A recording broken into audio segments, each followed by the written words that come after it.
Hello student, most welcome to my YouTube channel progressive mechanics classes.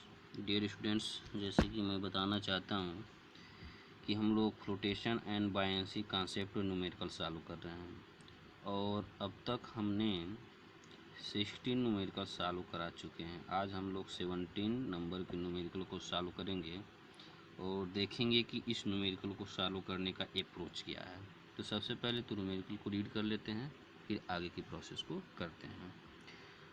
120 mm भुजा का एक cube 0.85 specific gravity वाली लकड़ी का बना है तथा पानी में फलक को यानी सरफेस को क्षैतिज कंडीशन में रखते हुए तैरता है। घन की मेटासेंट्रिक हाइट ज्ञात कीजिए। तो स्टूडेंट्स, चलिए क्वेश्चन को चालू करते हैं। क्वेश्चन देखने में बहुत ही इजी लग रहा है, बट देखते हैं। सबसे पहले तो हम एक क्यूब बना लेते हैं। क्यूब हम सबसे पहले एक बनाते हैं। ये रहा आपका क्यूब।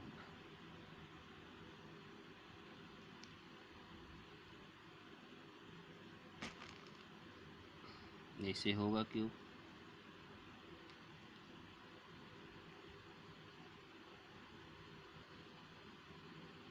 ठीक है, बोला है 120 mm भुजा का एक घन है। तो डियर स्टूडेंट्स, अगर ये आपका साइड है 120 mm, तो जब इसको हम मीटर में चेंज करेंगे, हम चाहते हैं कि सभी डायमेंशन मीटर में हो, तो इसको 1000 से डिवाइड करेंगे। तो ये हो गया 0.12 मीटर, यानी कि ये सभी डायमेंशन 1.2 मीटर के हो जाएंगे। सभी 0.12 मीटर, 0.12 यानी सभी 0.12 हो जाएगा। अब स्टूडेंट्स, एक बात और ध्यान देने की ज़रूरत है। इसमें बताया नहीं है कि इसका कितना पोर्शन डूबा हुआ है। हमें ये बताया नहीं है कि इसका कितना पोर्शन डूबा हुआ है।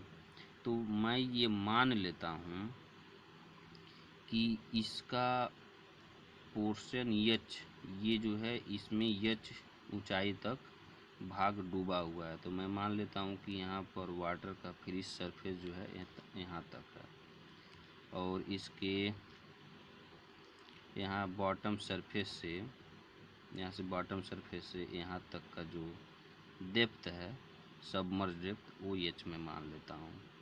एक तो ये क्लियर हो गया। और चूँकि ये यहाँ से ले कर के और यहाँ तक 0.12 मीटर है, इसके हाफ पर इसका सी जी हो जाएगा। तो मान लेते हैं ये जी है, ठीक है। और यहाँ से इसका जी से यहाँ से ले करके और यहाँ जो बॉटम पॉइंट है, ये बॉटम यहाँ से ले करके और यहाँ तक का जो डिस्टेंस आपका हो जाएगा 0.12 का हाफ करेंगे 0.06 मीटर होगा। इतना तो सब लोग जानते हैं कि जो इसका सेंटर ऑफ ग्रेविटी होगा वो 0.12 के हाफ का होगा, तो 0.06 हो जाएगा। ठीक है, अब इसको निकालने की हम काम करते हैं, क्योंकि जब तक इसको हम निकालेंगे नहीं मेरा काम नहीं हो पाएगा। तो चलिए निकालते हैं इसको। तो डियर स्टूडेंट, हम जानते हैं कि ये लकड़ी का वेट है। जाहिर सी बात है कि लकड़ी का कुछ न कुछ वेट होगा। तो लकड़ी का वेट परपेंडिकुलर नीचे काम करेगा, फिर बाय एंड फोर्स ऊपर काम करेगा। तो चलिए निकालते हैं।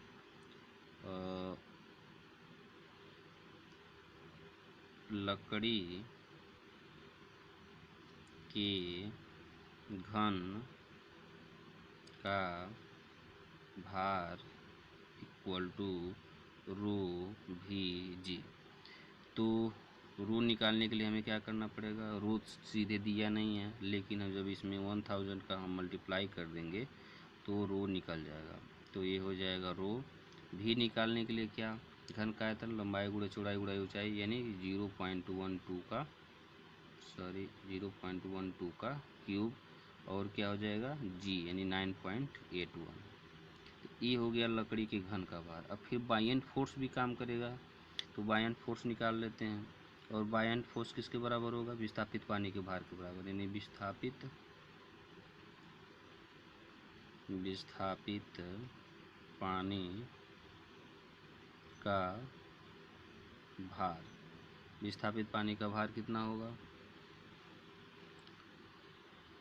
इसका भी वही फार्मूला लगाएंगे, रो भी जी। तो यहाँ पर पानी का इस डेंसिटी लेंगे 1000, भी कितना लेना पड़ेगा, भी आपका देखिए, भी मैं मान लेता हूँ कि ये 0.12 लंबाई, ये जो है लंबाई, फिर इधर लंबाई, फिर चौड़ाई, और एक ऊंचाई लेना पड़ेगा। तो ऊंचाई आपका मान ली यहाँ पर ये अच्छा है, तो लंबाई की और चौड़ाई तो समान, ऊंचाई को हम h मान लेते हैं, तो ये हो गया। और g का वैल्यू 9.181 ले लेते हैं, तो इतना हो गया। डियर स्टूडेंट्स, वॉल्यूम निकालने में कोई समस्या तो नहीं आ रही है। स्टूडेंट देखिए, ये जो सरफेस है ठीक नीचे वही सरफेस होगा, तो लंबाई ले लिए और चौड़ाई ले लिए, साथ साथ ऊंचाई हम h माने हैं, तो ये हो जाएगा आपका वॉल्यूम। ठीक, अब ये जो है कि ये यही बायएंट फोर्स के इक्वल होगा, और फ्लोटेशन कॉन्सेप्ट से जानते हैं कि जो ये पिंड का जो भार होगा घन का, वो ये बायएंट फोर्स के इक्वल होगा। तो जब इसको हम इक्वल करते हैं तो एच का वैल्यू अब निकल जाएगा, और एच का वैल्यू निकालने से क्या प्रॉफिट होगा उसको अभी पता चल जाएगा। तो हम इसको इक्वेट कर देते हैं, 1000 multiply by 0.85 multiply by 12 cube और 9.81 इक्वल टू 1000 0.12 का whole square multiply by H N into 9.81। और डियर स्टूडेंट्स, जो वैल्यू इक्वल साइड के दोनों ओर सेम क्वांटिटी के हैं उनको काट दिया जाए, तो 1000 इधर भी है, 1000 इधर भी कट जाएगा, और क्या कटेगा, ये 9.81 है, 9.81 इधर कट जाएगा, और इसमें का 2 पावर इसमें का 2 पावर से कट जाएगा। तो इसका मतलब इधर बच जाएगा 0.85 मल्टीप्लाई बाई इसमें का एक बच जाएगा 12.12, इधर क्या बचेगा, ये कट गया, एच बचेगा। अब तो कोई दिक्कत है नहीं, अब इसका आपस में मल्टीप्लाई करके हम एच का वैल्यू निकाल लेते हैं। तो चलिए मल्टीप्लाई करते हैं,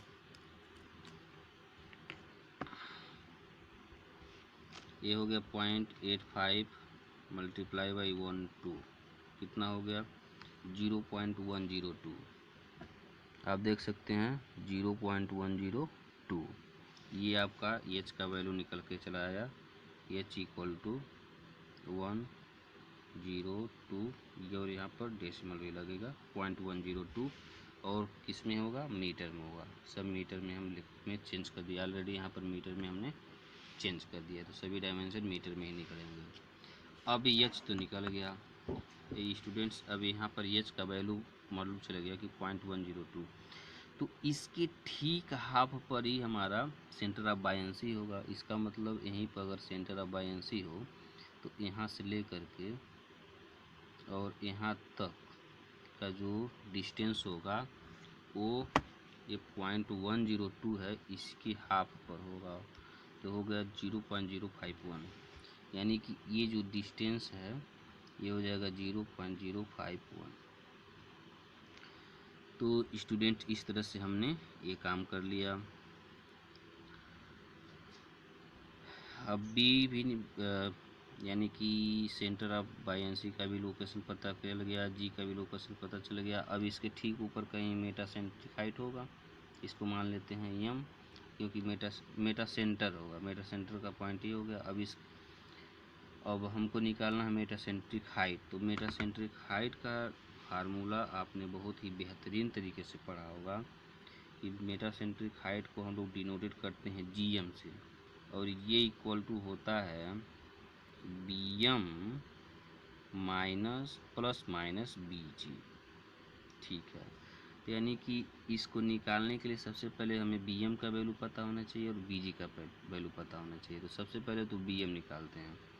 तो बीएम का वैल्यू निकालने के लिए आपने एक फार्मूला और पढ़ा है, आई यानी moment of inertia upon volume यानी डिस्प्लेस्ड वाटर का वॉल्यूम। तो आई क्या होगा, वही आई आप निकालने के लिए यहाँ पर इस एक्सिस पे निकाल लेंगे, इस एक्सिस पर।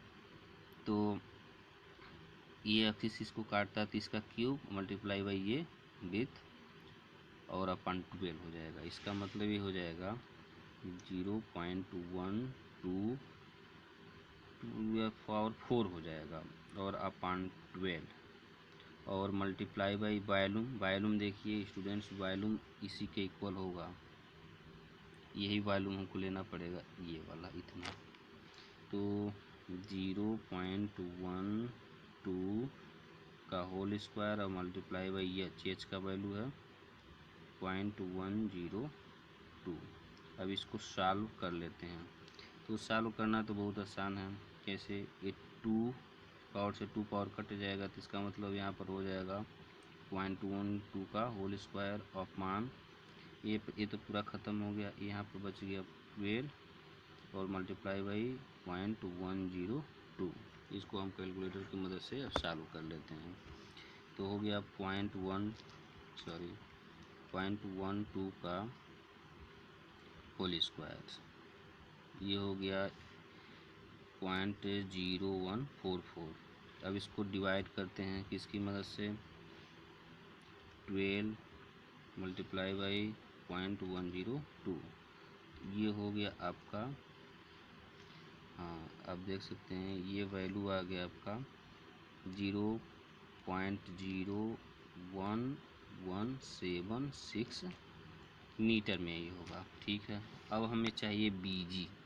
तो डियर स्टूडेंट, बीजी आप फिगर की मदद से कैसे निकाल सकते हैं? देखिए स्टूडेंट्स, यहीं से लेकर के यहाँ तक का जो डिस्टेंस है 0.6 है और यहाँ से लेकर के और बी तक का जो डिस्टेंस है 0.051 है।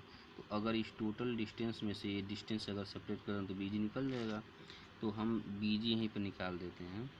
जो बीजी होगा आपका वो 0.06 माइनस 0.051 के सब्ट्रैक्शन के इक्वल होगा। मतलब 0.06 में से जब 0.051 को सब्ट्रैक्ट करेंगे तो बीजी का वैल्यू आएगा। तो 0.06 माइनस 0.051 ये हो जाएगा आपका, ये हो जाएगा आपका 0.009।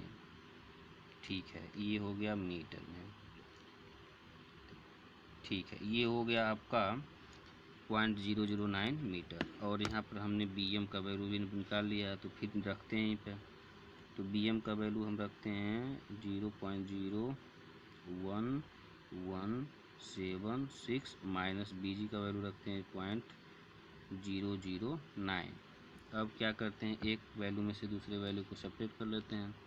तो gm का वैल्यू निकल जाएगा मेटासेंट्रिक हाइट का 0.01176 माइनस 0.009 कितना आया? 2.76। ये जो वैल्यू आया आपका, हाँ 0.00276 मीटर मीटर आया। अगर कोई स्टूडेंट्स इसको चेंज करना चाहता है mm में, तो जब आप इसको mm में चेंज करेंगे तो क्या होगा? 0.00276 मल्टीप्लाई बाई 1000 से मल्टीप्लाई करेंगे। जब 1000 से मल्टीप्लाई करेंगे तो देखिए कितना आएगा, ये 2.76, ये हो जाएगा आपका 2.76 mm। आपका यही मेटासेंट्रिक हाइट निकल के चला आया और हमारा मेटासेंट्रिक हाइट ही पूछ रहा था। तो डियर स्टूडेंट्स, मेरा चैनल विजिट करने के लिए बहुत बहुत धन्यवाद आपको। तो चलिए अब मिलते हैं नेक्स्ट लेक्चर में नेक्स्ट न्यूमेरिकल के साथ में। ठीक है।